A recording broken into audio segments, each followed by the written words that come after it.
You know that moment when you're hanging on the wall, arms burning, wondering why everyone else makes it look so easy?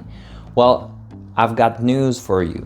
You might be climbing like a T-Rex. But don't worry, today I'm going to share 5 game-changing tips that transform my climbing journey, and I promise they'll do the same for you. Hey everyone, it's Stefan. And after 2 years of climbing and making pretty much every mistake in the book, I've narrowed down the most crucial tips that I wish someone had taught me when I started. These aren't just random tips. They are the foundation of good climbing technique, and mastering them will completely change how you move on the wall. Let's start with something I see almost every time I'm at the gym, the T-Rex arms. You know what I mean, those perpetually bent arms that make you look like our favorite extinct predator. Here's the thing, while T-Rex was great at hunting, it would have been terrible at climbing. As Alex Honnold once said, climbing is as much about the legs as it is about the arms. Keep your arms straight, let your legs do the work. And trust me, when the greatest free soloist of all time gives you advice, you better listen. When your arms are constantly bent, you're basically doing a never-ending pull-up. I learned this the hard way. During my first month of climbing, I couldn't last long on the wall. Why? Because I was fighting gravity instead of working with it. Even now, I still find myself doing it from time to time when I'm trying a hard problem. Here's what you want to do instead. Think of your arms as hooks, not motors. Watch this demonstration. I'll climb the same route twice. First with T-Rex arms.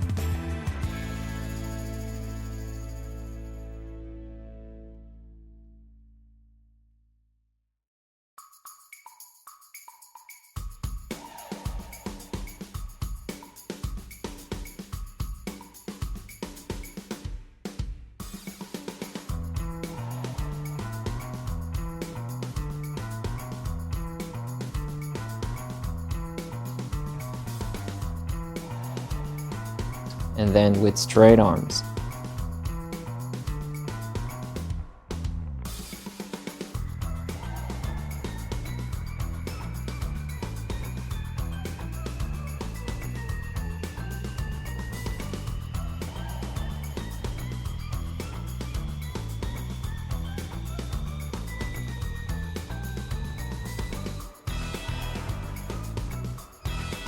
Notice how much longer I can stay on the wall when I keep my arms straight.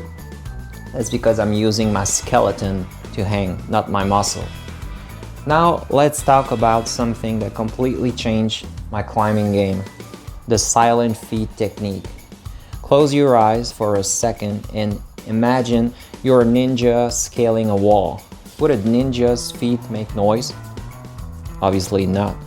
Here's a fun game that I personally do at least once every session. Try to climb without making any sound with your feet. I actually used this technique during my warm-ups on simpler problems. If you hear a scraping noise or a thud, you're not placing your feet deliberately enough. Watch this. First, I climb normally.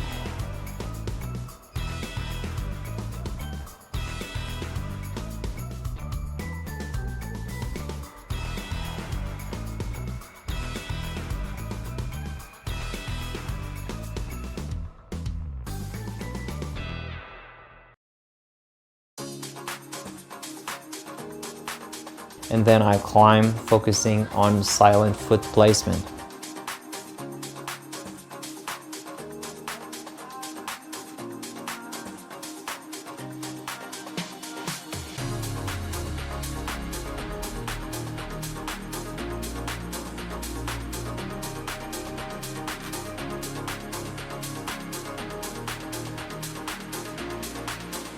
Notice the difference in precision and control.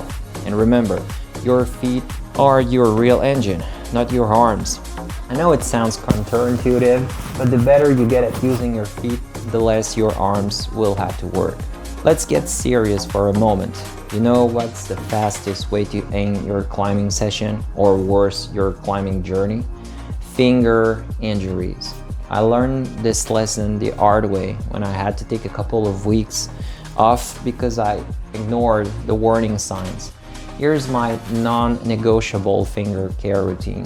First, warm up properly. Start with easy climbs and avoid crimps. Second, you can use rubber rings or similar objects to warm up.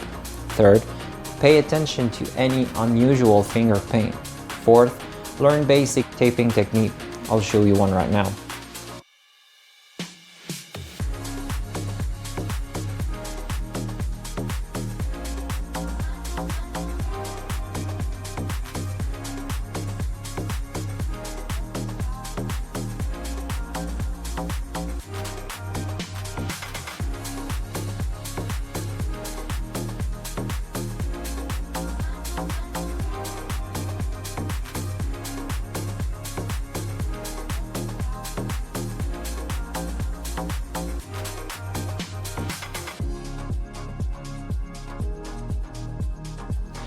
Five, know when to call it a day. Listen to your body, it's always speaking to you. 6, doing fingerboarding is not necessary during at least your first year. Climbing more is always the best option. No finger, no climbing. Taking care of your finger isn't being overly cautious, it's just being smart.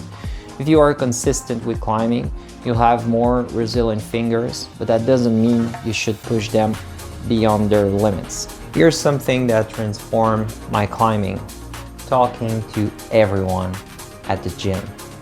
And I mean everyone.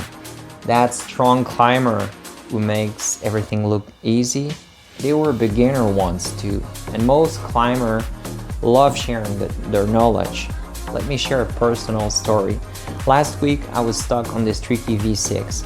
I've been trying the same first sequence over and over without success. Then Maude, a climber I see from time to time, suggested a totally different approach. She was doing a heel hook to start the problem. I was not able to do it at first, but I got it on my next session. Then the same V6 was throwing me another challenge. I couldn't figure out the last move. And guess what? I talked to Alex, another cool climber I see often, who showed me the ending. I took a mental picture of what he did and I sent the problem on my next attempt. The beauty of climbing is that everyone sees route differently. What works for a tall climber might not work for a shorter one. That's why getting multiple perspectives is so valuable. Never underestimate the power of talking with people. The climbing community is incredibly supportive and full of knowledge. The last tip might be the most important one. Stop focusing on grade and start focusing on movement quality and output. I know, sending your first V4, it feels amazing, but you know what feels better? Moving smoothly and efficiently on any grade. When I say focus on output, I mean setting goals you can control. For example, sometimes I challenge myself to climb all the V2s, the V3s, and the V4s in the gym. Other times, I set a timer and focus on climbing for this specific duration. Even when projecting a hard problem, I concentrate on giving it my absolutely best effort rather than obsessing over whether I'll send it in or not. Here's a challenge. I want you to try. Pick a route 2 grades below your max. Now climbing, focusing on keeping your arms straight, placing your feet silently, moving fluidly without hesitation, and count how many moves you can do perfectly. That's your baseline. Try to improve it each session.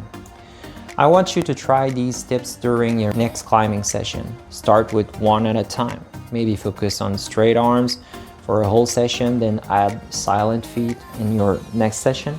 And remember, climbing isn't just about reaching the top, it's about how you get there. Drop a comment below telling me which tip you're going to try first.